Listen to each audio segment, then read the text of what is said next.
درود رفقا، من علی ام. خیلی خوشحالم با یه ویدیوی دیگه همراهتون هستم. اینجا کانال یوتیوب تپش آبی اناریه. امیدوارم هر جای دنیا که هستین، هر جای کشورمون که هستین، حالتون خوب باشه. شب یلاتون هم بهتون تبریک میگم. اومدیم با تحلیل بازی بارسلونا و ویارال که امروز دارید ویدیو رو میبینید. دیشب این بازی برگزار شد و خدمتتون عرض کنم که یه بازی به شدت سخت، به شدت خوش شانس بودیم که این بازی رو بردیم و فقط بابت اینکه بازی رو بردیم خوشحالم و اصلا از عملکرد تیم راضی نیستم که الان جلوتر بهش میپردازیم.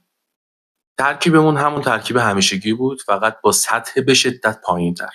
یعنی توی خط دفاع و خط هافک فوق افتضاح بودیم ما توی این بازی، مخصوصا تو نیمه اول که خدمتون الان جلوتر تحلیل رو بررسی و دونه دونه روی بازیکن‌ها انجام خواهیم. تنها حسنی که ما توی این بازی داشتیم این بود که بازیکن‌های مهاجم‌های ویارال گل نزن بودن توی این بازی. توی نیمه اول مخصوصا که خیلی موقعیت روی دروازمون ایجاد کردن، خیلی ضد حمله خوردیم. اشتباهات فردی متعدد از بالده، از جرارد مارتین 3-4 مورد. کوبارسی بی خطا بازی کرد. خدا رو شکر توی این بازی ژول کنده خیلی خطا داشت. توپ خیلی لو میداد. توی خط هافک هم به همین ترتیب. فرمین اصلا جنگی به دل نمیزنه توی این چند وقتی که داره بازی میکنه. حالا میخوایم بپردازیم دونه دونه ببینیم به کجا میرسیم. تمامی خط دفاعمون جز کوبارسی پر اشتباه بازی کرد. همونجوری که بهتون گفتم جرارد مارتین اصلا هیچ بویی از جرارد مارتین بازی‌های قبل نداشت، نبرده بود و اصلا هیچ ما ازش نمیدیدیم. 3-4 تا لو دادن توپ افتضاح تو نیمه اول و شانسی که آوردیم مثلا توپا تو چهارچوب نبود که اصلا خوان گارسیا هم بخواد واکنششون بده توی نیمه اول. خط هافکمون بدون پدری عملا هیچ کاری توی حمله کردن و بازپسگیری توپ نمیتونه انجام بده. همونطور که دیدین توی این بازی نه دیوی میتونست بازپسگیری انجام بده، نه خدمتتون عرض کنم که اریک گارسیا چقدر بد بود تو نیمه اول. واسه نیمه دوم میذاره به خودش اومد. عذرخواهی میکنم. تو نیمه دوم باز یکم به خودش اومد. اریک توی نیمه اول افتضاح بود. خدمتتون عرض کنم دیونگ نمیتونه جای پدری رو برای ما هیچ وقت پر بکنه. چرا؟ از چه دلیل؟ چون ببینید یک بازیکنی مثل دیونگ توی سطح دیونگ که تجربه خیلی بیشتری از پدری داره، بازی بزرگ زیادی بازی کرده، توی آژاکس کاپیتان بوده، تا نیمه نهایی چمپیونز لیگ صعود کرده و به عنوان یه پلی میکر اصلا پاسای قشنگی نمیده. یعنی فقط شاید بگید که دیونگ مثلا پاس صحیح خیلی داشته. بله پاس صحیح خیلی داره، 93% 96% پاس صحیح ثبت میکنه، ولی این پاسا به درد حمله کردن تیم نمیخوره عملا. یعنی ما کلا میبینیم دیگه روند بازی توپو حمله میکنه تا پشت محوطه جریمه میاره، یا میده به باله یا میده به یامال، دوباره همون توپو پس میگیره، رابسته از توپو برمیگردونه. اصلا هیچ پاس ریسکی یا حمله توپا و پاسای ریسکی که تو عمق یا پشت مدافع انداخته میشه توسط پدری ما توی دیونگ نمیبینیم و این خیلی چند تا بازی منو داره اذیت میکنه و تو این بازی مخصوصا که ما گره خورده تیم همش توی ضد حمله داریم موقعیت خطرناک به تیم حریف میدیم، باید پاسای ریسکی داده بشه دیگه. فقط به نظر من دیونگ توی زمین واسه اینکه ثبت پاس صحیح انجام بده پاس میده. یه پلی میکر که فقط پشت محوطه جریمه حریف فقط یه با پاسو میتونه بچرخونه. همین که تو نیمه دوم باز دقایق بهتر شد و پاسای رو به جلو و پشت مدافع بیشتر میداد که همین نکته‌ای که فکر کنم من گفتم آقای فیلیک بین دو نیمه بهش گوشزد کرده بود که نیمه دوم کلا پاسا رو به جلو بود. و وقتی میتونی پلی میکری، هافکی، 28 سال سنته، بازی بزرگ بازی کردی، چند سال تو بارسایی، توی آژاکس انقدر خوب بودی، بده دیگه آقا، بده پاس تو عمق بده، پاس پشت مدافع بنداز. مثلا یامال میاد پاسای پشت مدافع میندازه، هیچ کدوم به ثمر نمیرسه، ولی تویی که هافکی تخصصت پاس دادن دیگه باید بدی دیگه. تو ندی دیگه کی باید بده؟ یعنی عملا نبود پدری ما داریم حس می‌کنیم توی ترکیب و دیونگ هیچ وقت به نظر من نمیتونه جای پدری برای ما بارسایی‌ها پر بکنه. این اولین بازیکنی بود که حالا تحلیلش رو انجام دادیم.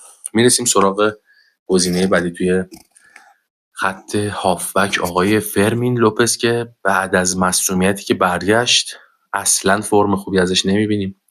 توی بازی ها انگار نیست، یعنی توی پشت مهاجم داره بازی میکنه، نه پاس درست درمونی میده، نه شوت درست درمونی میزنه، نه بازپسگیری خوبی داره، نه پرس درستی انجام میده. یعنی عملا فرمین لوپز انگار یه مهره اضافه است توی ترکیب و امیدوارم هر چی زودتر دنی اولمو برگرده و فرم خوبش رو پیدا بکنه و ما یه ذره بیشتر بریم به سمت اینکه دنی اولمو رو فیکس بازی بدیم و به عنوان بازیکن تعویضی از فرمین استفاده بکنیم.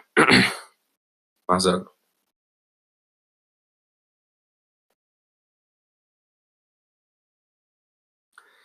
بازیکن بعدی که همتون میدید من چقدر از این آدم بدم میاد، فران تورسه. عملا ما داشتیم کلا از اول بازی تا آخر بازی داشتیم 10 نفره بازی میکردیم. آقای تورس توی نوک حملمون 2-3 تا موقعیت معدودم که گیرش اومد جهن زد به اونا. اون دو تا هد مسخره، یه هد زد کامل بیرون، یه دونه هد حتی نتونست تشخیص بده که توپ کجا فرود میاد، زودتر از توپ پرید و توپ خورد بالای سرش و کلا از روند بازی توپ خارج شد. و یه دونم تک به تکی که دو به تکی که از دست داد و من به شدت اعصابم خورد شد. صحنه بود که رافینیا کنارش داشت میومد، خودش توپو برداشت روی اشتباه خط هافک و خط دفاع ویارال و خودش خیلی راحت میتونست بره بزنه، یا اگرم میخواست پاس بده نیازی نبود توی صحنه‌ای که دو به تکی پاسو دقیقاً بخوای بندازی بین پای بازیکن دفاع ویارال. توپو از جلوتر میتونستی بندازی. من نمیدونم اینو چجوری فوتبال یاد گرفته این آدم. نه درستابی میتونه گل بزنه. حالا شاید الان بگید بهترین گلزن این فصل ما بوده، ولی من به عنوان یه طرفدار دو آتیشه بارسلونا توقع دارم که این بازیکنی که الان مثلا میگین 8 تا 10 تا گل زده این فصل برای ما، من میخوام تو بازی بزرگ گل بزنه، بازی مهم برای من گل بزنه. این که بیاد جلوی اسپانیول یا جلوی بتیس هتریک بکنه، دبل بکنه، این اصلا برای اهمیتی نداره. این بازی‌ها رو مثلا با یه گل گل هم مثلا ما ببریم زیاد برامون مهم نیست. بازی با چلسی اون موقعیتی که از تو دقیقه 6 بازی گل نکرد، روند بازی کلا شیرازه تیم پاچید. این از این اتفاق که ما داشتیم ضد حمله‌های خطرناک می‌خوردیم که با یه پاس مسخره نتونست رافینیا رو تک به تک کنه، پاسو صاف انداخت وسط پاهای بازیکن. اینجور بازیه که مثلا ما با ویارال سوم جدولی بازی داریم، با چلسی که توی استنفورد بریج بازی داریم، این بازی‌ها باید به کار ما بیاد. این که بیاد توی بازی مثلا با خیرونا 4 تا گل بزنه، 6 تا گل بزنه توی بازی، اهمیتی برای من بارسایی نداره. من بازی مهم نیاز به بازیکن دارم. تو بازی راحت رونی بارداخچی هم میتونه بیاد تو بازی برامون در بیاره. درو فرناندز هم میتونه بیاد برامون بازی در بیاره. به کار من نمیاد توی بازی راحت بیاد 6 تا گل بزنه، آمارش فقط ببره بالا. به چه دردم من میخوره؟ و به شدت من از این آدم خسته شدم واقعا. توی یه سری بازی‌ها اذیت میکنه، تو 90% بازی اذیت میکنه، 10% که گفتم بازی راحته فقط آمار گلش داره میبره بالا. عملا ما نوک حمله نداریم این فصل. یعنی فران تورس که اینقدر افتضاح، لواندوفسکی هم که سنش رفته بالا رو نیمکته، یه بازی خوبه یه بازی بده، اونم سینوسی. ولی خب اون سینوسی حداقل یه بازی بده یه بازی هم خوبه. فران تورس عملا 90 تا بازی بده 10 تا بازی خوبه که واقعا به درد من یکی نمیخوره. نظر شخصی خودمه. یکی از دلایل برد امشب ما رافینیا بود. واقعا این آدم بی‌نظیره. یعنی اون تو زدنش زمانی که خواست پنالتی رو بگیره خیلی خوب بود. یعنی اگه اون خطا رو روش انجام نمیداد توپ گل بود قطعا. چون اگه اون 1-1 رو رد کرده بود شوتو زده بود و دروازه باز شده بود که اعلام پنالتی و پنالتی هم به نحو احسن زد. ببخشید.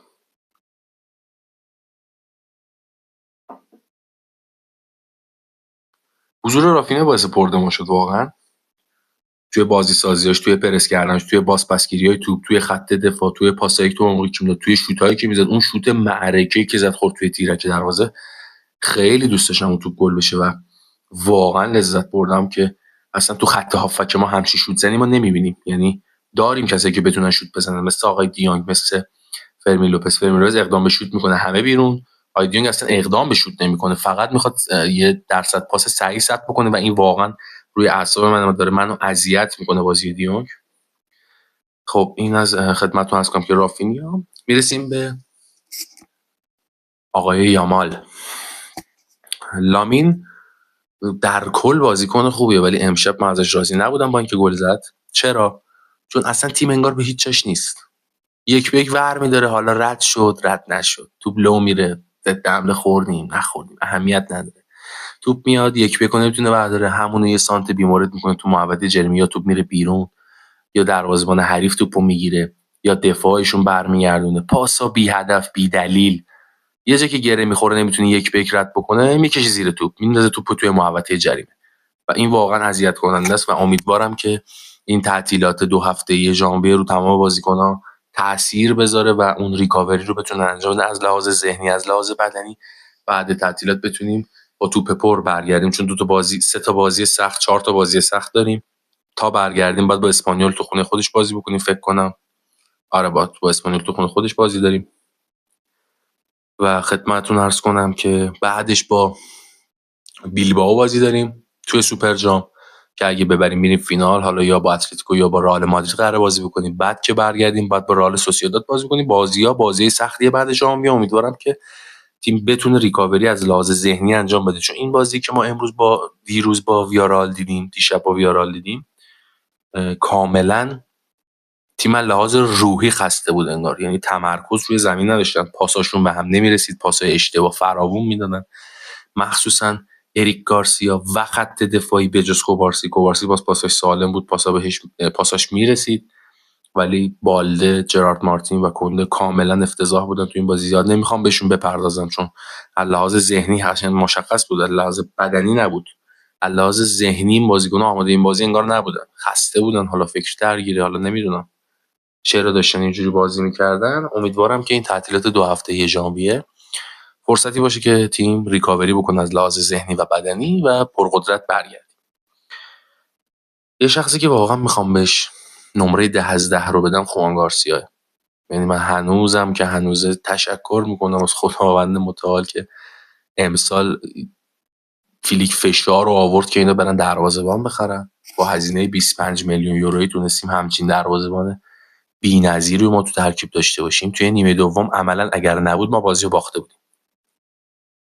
مثل بازی با رئال مادرید و سویه که برگزار شد، اگر کورتوا توی دروازه نبود قطعا رئال مادرید اون بازی با اختلاف گل سنگین میباخت و این اتفاق برای ما هم میافتاد اگر خوان گارسیا درون دروازه نبود. که این نکته رو بهتون بگم، اخراج بازیکن ویارال توی نیمه اول 90% کار رو برای ما در آورد که اگر توی نیمه دوم 11 نفره بودن و 1% شما فرض بگیرید شزنیا ترشگی توی دروازه بود، یه نتیجه فاجعه بار مثل بازی با سویا برامون رخ میداد، حداقل 4 تا 5 تا گل دریافت می‌کردیم ما از این تیم و خدا رو شکر میگم روی شانس و اقبال تونستیم بازی رو ببریم و صدر جدول رو با اختلاف 4 امتیاز نگه داریم و حتی فاصله رو با ویارال هم بیشتر بکنیم، چون ویارال تو تحت تعقیب ما و رئال مادرید بود، 35 امتیازی بود با 2 بازی کمتر و خدا رو شکر که ما فاصله رو بیشتر کردیم، فاصله 10 امتیاز شد که با ویارال ما 45 امتیازی شدیم.